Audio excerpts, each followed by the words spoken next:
Well, remove the C-clip.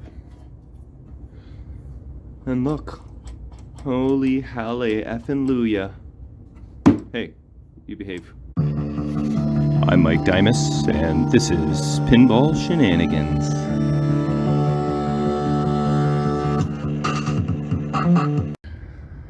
Alright, welcome back to Gate. Is that a thing? All those things are something gate. This is Gate. I'm going to spend whatever friggin' time it takes for me to figure this stupid thing out. Now, I haven't actually spent a whole lot of time on it. It's just not returning very smoothly. I cut the spring, and as you can see, this thing is springy, okay? And just to confirm, this thing is really free and clear. There's like no resistance. There's not like a whole lot of play up and down, so maybe I could pull this collar down on the roll pin a little bit. That would give it a little up and down play. I mean, it's really free and clear. So today is the day. We're gonna fix this gate, and then if we get lucky, then we can move on to this guy here. Here, let's demonstrate this one more time. Someone did mention that this plate could be magnetized. That is what I think I heard. So look, when I go boom, now it works fine. So I think magnetism is a thing. It's like holding a bit of, yeah, maybe it's this plate. Like, how do I resolve that? Do I take the plate off and smash it onto the ground? Doesn't that, like, what do you call it, degauss the metal? But yeah, I think that's what it is.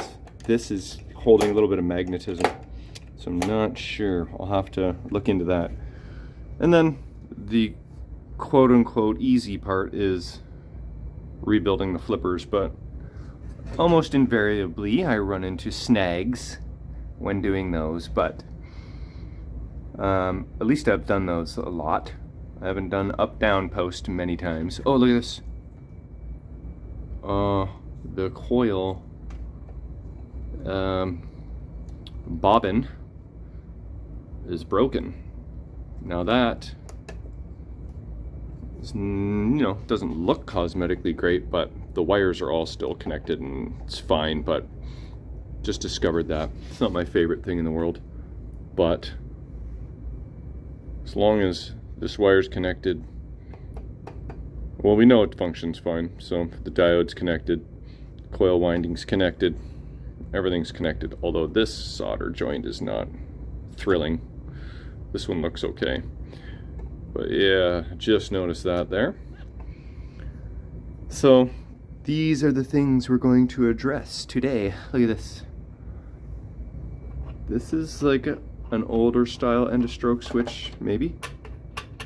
But see how it's all in one? You can't mess with that.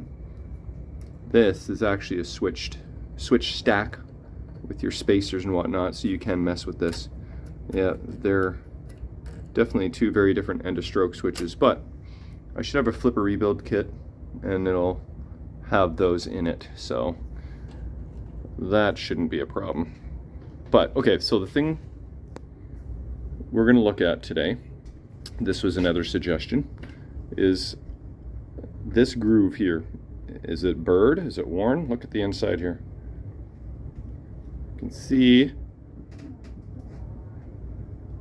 a little bit of dirtiness, but I don't see any like grooves. Like, it's not worn oblong or worn oddly. Also, is recommended to check the roll pin for any burrs or frays, or just make sure everything's smooth. It was also suggested to maybe add a little bit of oil where these two metal pieces connect. I think I'm going to start by lowering the collar because it's just too snug for my liking.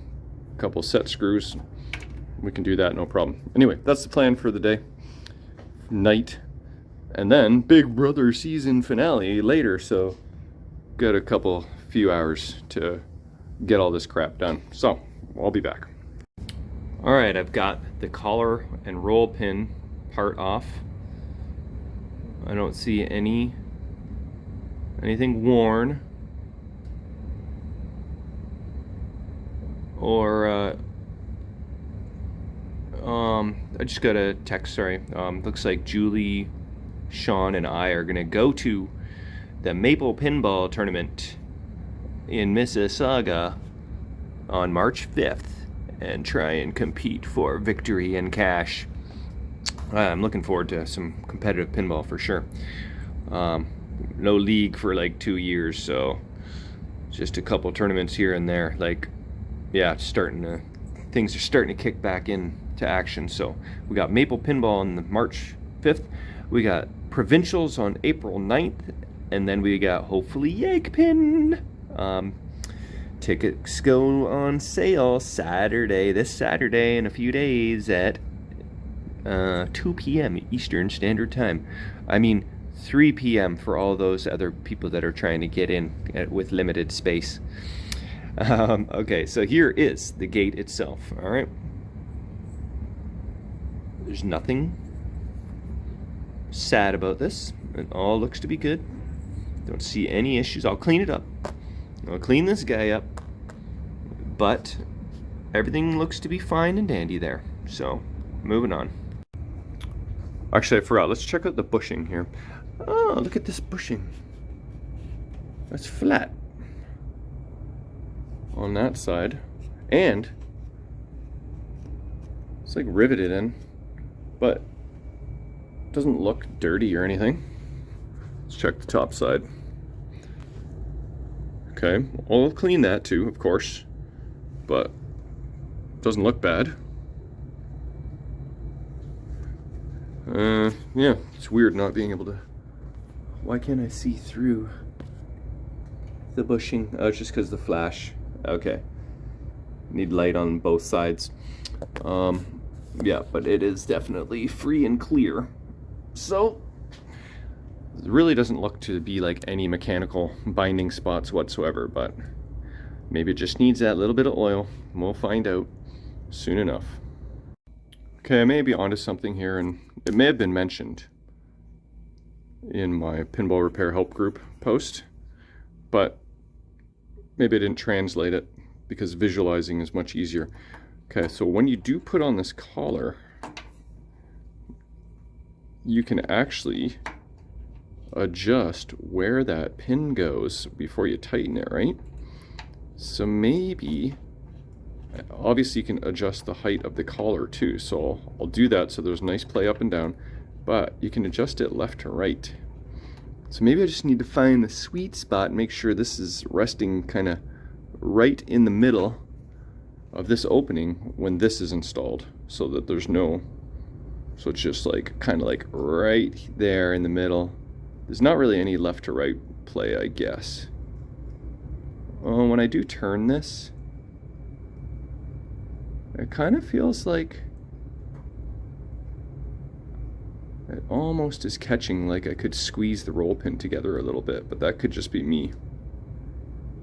But I did just very lightly use this file here for the opening. Just a light, you know, just to make sure it's smooth, which I think it is. So maybe that is the secret, getting this adjusted the correct, like 1 o'clock, 2 o'clock, 6 o'clock, whatever orientation. So everything's cleaned up. I'm going to reassemble and see what happens. Okay, sometimes when I notice what could be a problem, I kind of proactively post something just to see if anybody's had any previous experience, and it's like, oh yeah, it's just this, boom, and it's like something I overlooked. Half the time though, I think I'm kind of jumping the gun too quick, because I never really did mess with this before, right? Just a little bit. I did kind of take it apart and put it back together again. But I think if I had just kind of really did what I just did now, prior to posting anything, I probably would have just sorted it out. I think, because I think I've got it. So what I think it ultimately was is just finding the exact, like I said, position of the roll pin. If you screw this collar on to the shaft a little bit, like 2 millimeters to the right, it would jam. 2 millimeters to the left, it would jam. So I had to, you know, try about 7 different times before I found what appears to be the sweet spot. So when this shaft is resting, you want the pin to be nice and centered and the gate to be fully closed. So I did have to go back and forth, like I said, a bunch, but I think obviously cleaning probably didn't hurt, but I always found that with the playfield up it was a little better anyway than when it was all the way down. I guess maybe the weight of the collar pushing down once we get gravity involved a little bit more. Let's look at my ceiling for a minute here. You check those out. Well, I use my elbow to lift the playfield. Okay, we're gonna put this down. Come on, ouch. I almost just pinched my belly in between there. Get back in there, belly. All right, so this is kind of the moment of truth. Oh, it's not perfect, but I feel like it's like one slingshot or flipper away. Oh, bye Mel, see you. Thank you. Jamie's friend Mel's leaving. She brought us some goodies and treats from Costco where she works, so that was pretty sweet. Can have our munchies while watching Big Brother. Anyway,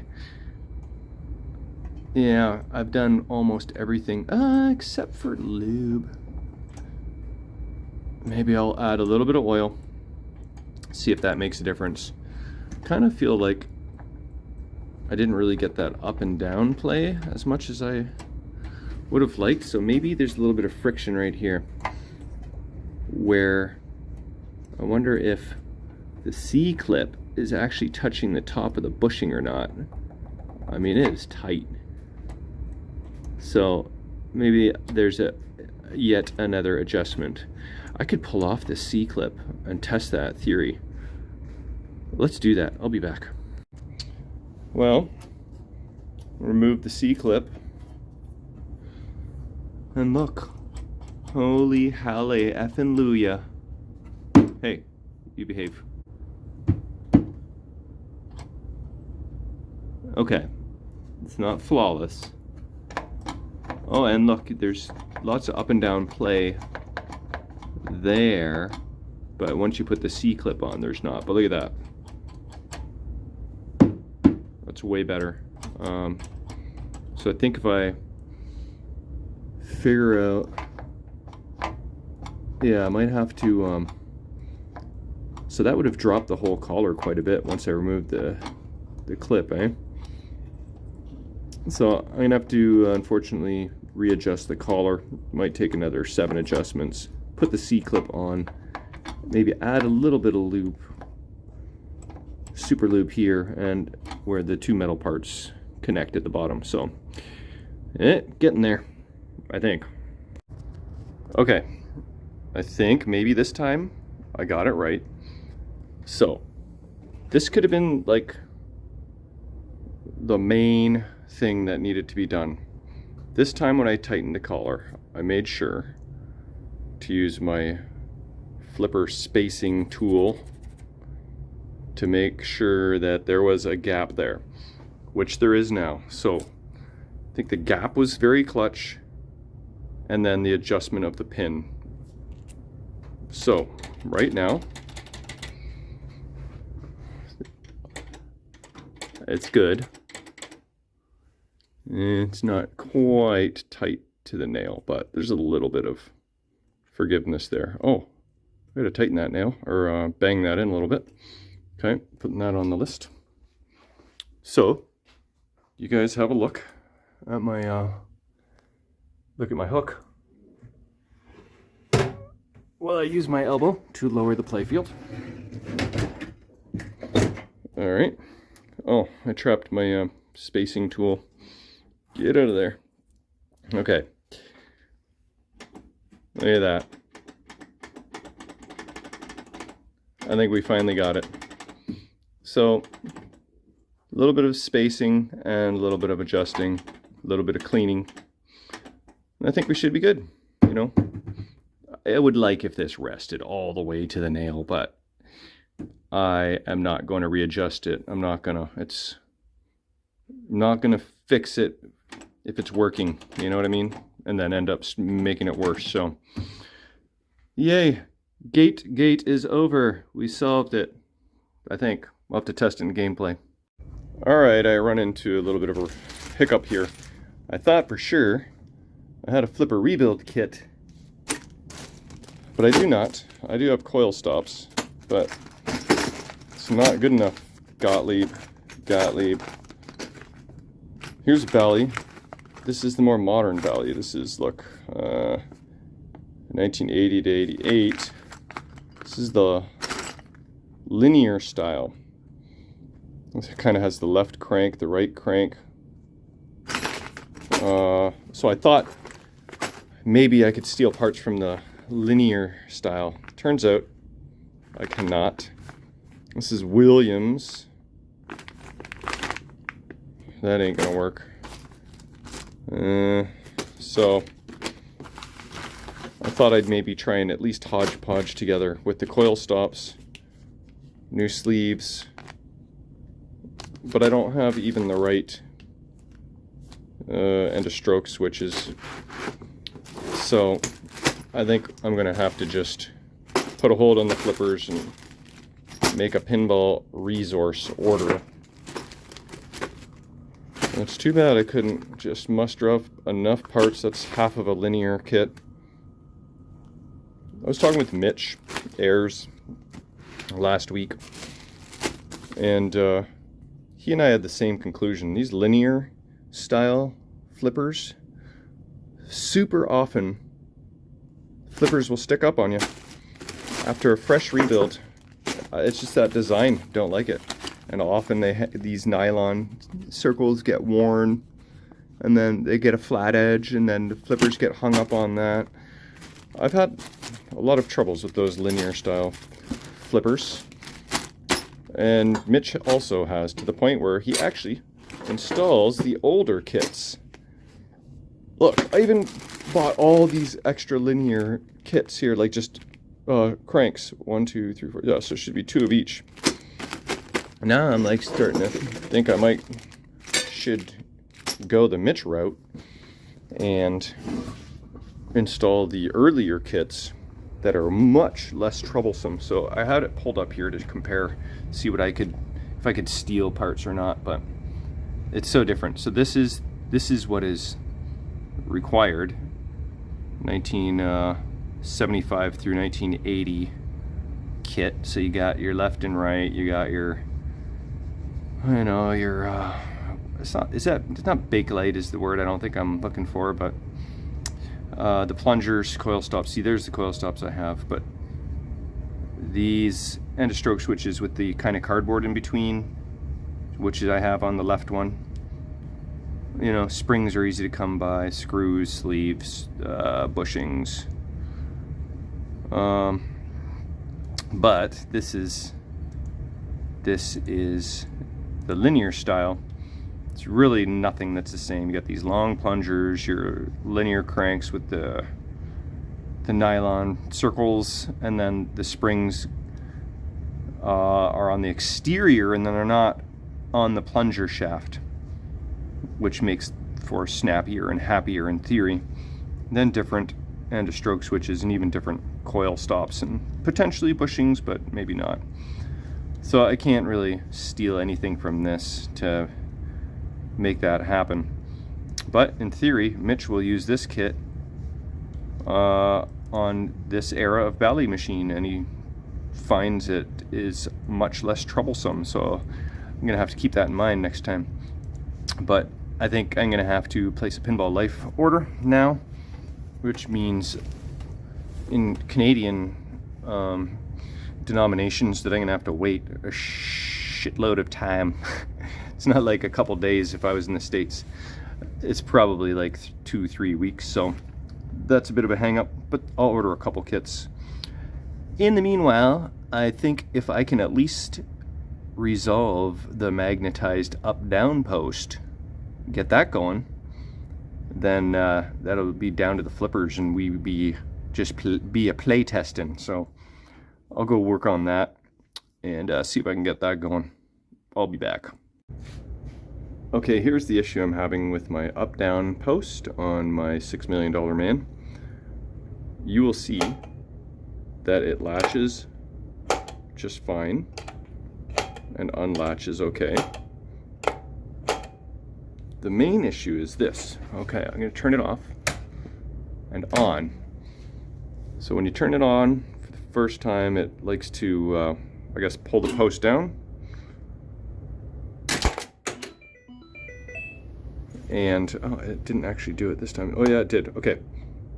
So now you can see that this latch is maybe magnetized to the coil, or like the spring is up there, you can see it.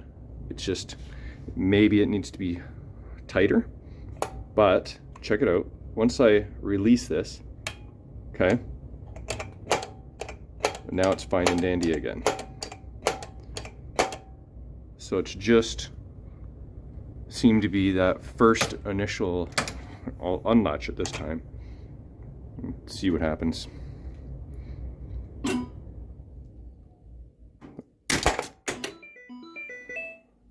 See, look at that.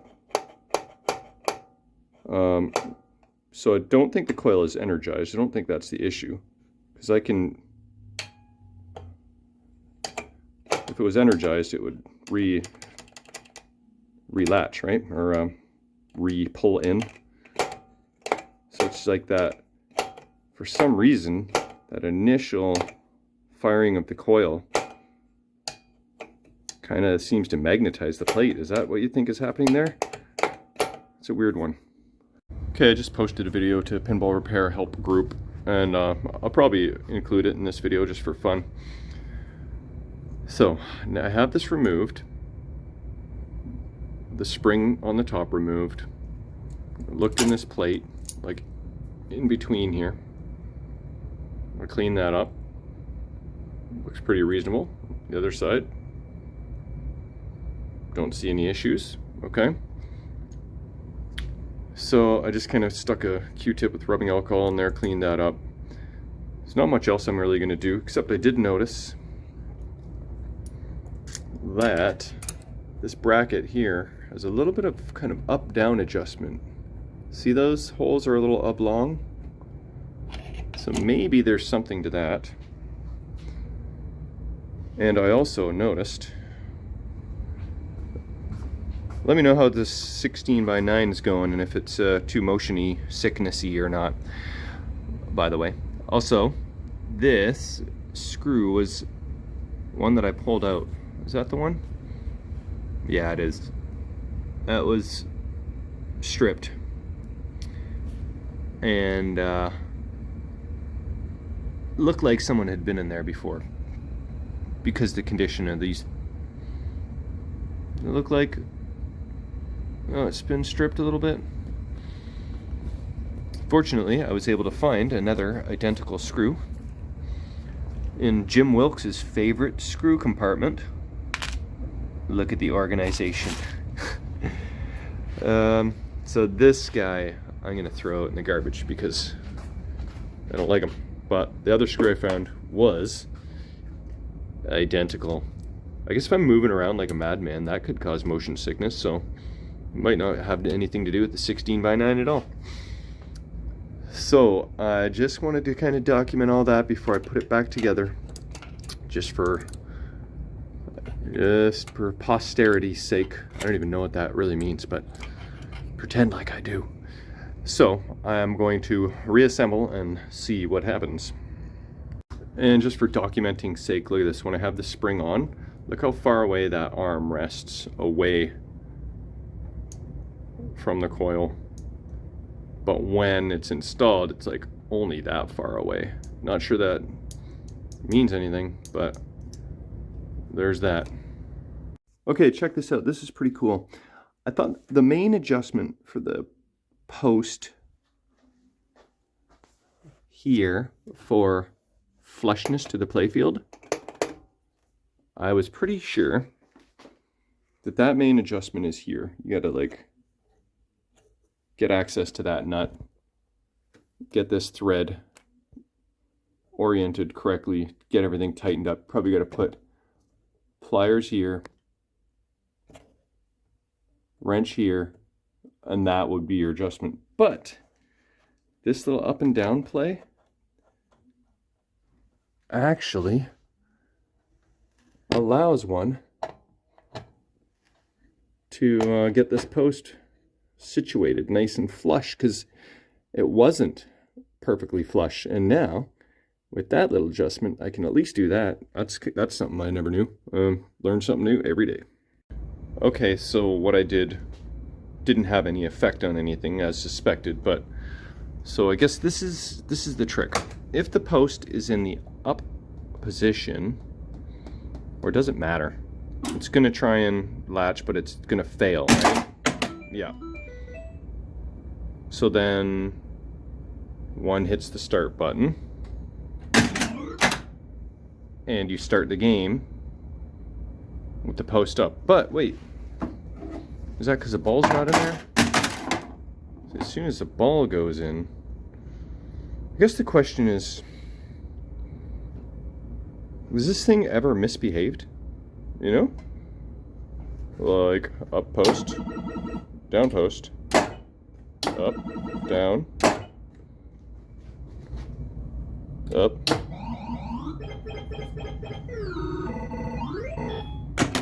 Didn't get my finger too slow.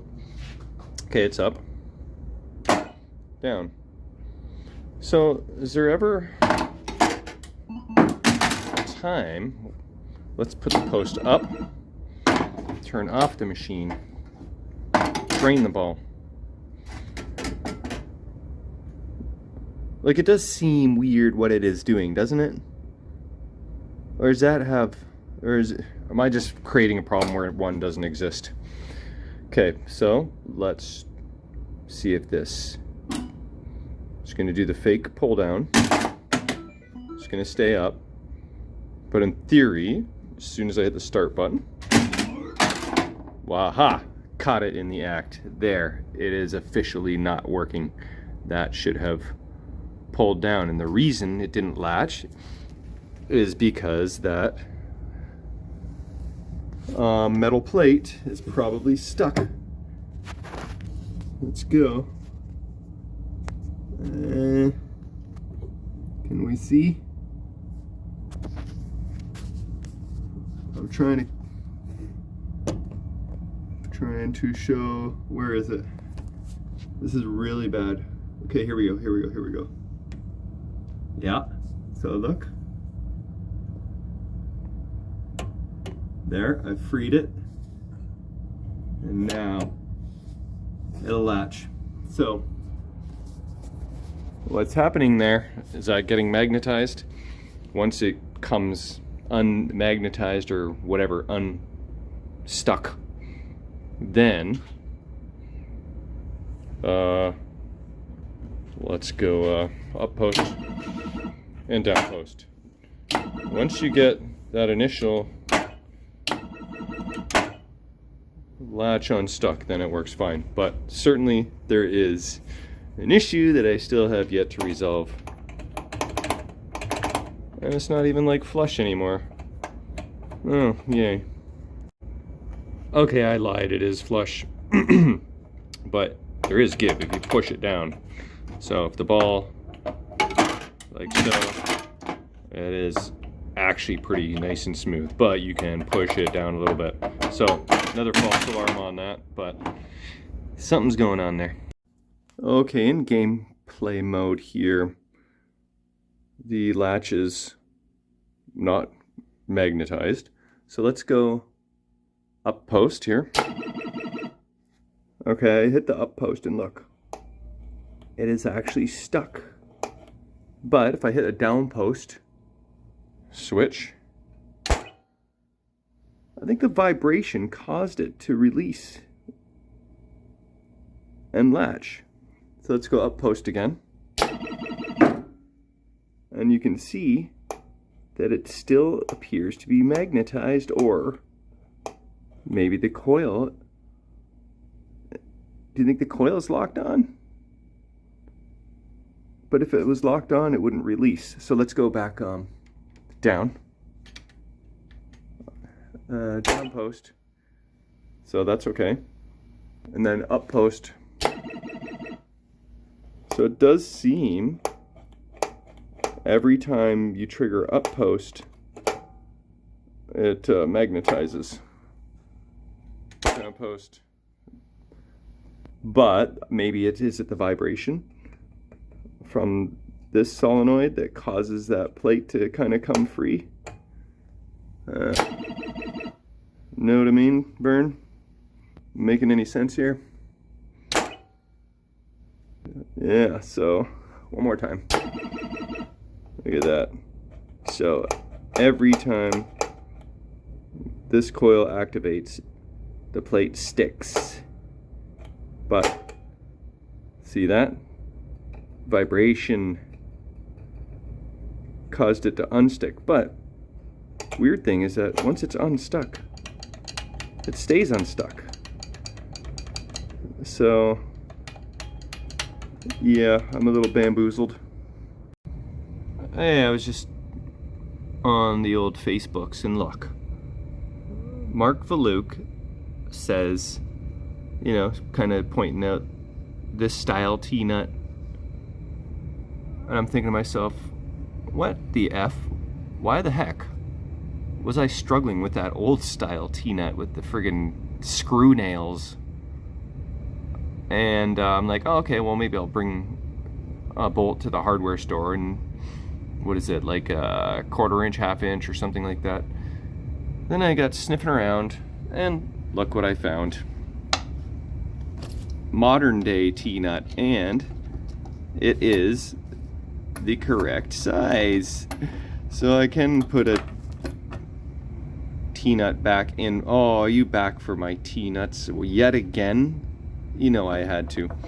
Anyway, I can actually install this instead of the old school crap one, and then just kind of snug it up with this till it gets to a happy place in fresh wood, avoid the old holes, and then bang it in there with a hammer. So we'll throw that on the to-do list. Just testing something out here. I just stuck a little piece of paper in between the latch and the coil, or the plate and the coil, and look at this. I don't know if you can see that. Let's try that again.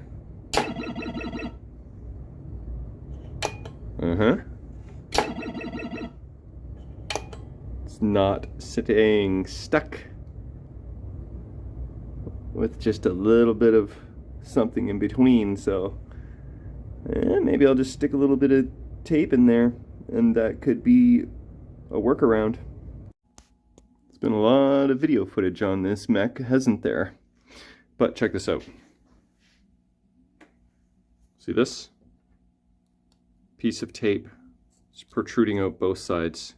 Tiniest little bit of clear packing tape. Actually, then you can see the demonstration better too, but better than the paper.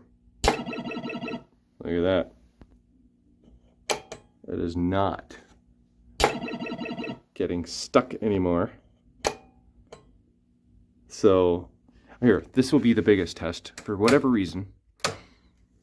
Seems like when you turn on the machine, it just has a maybe stronger coil pulse. So let's see what happens. Oh, look at that.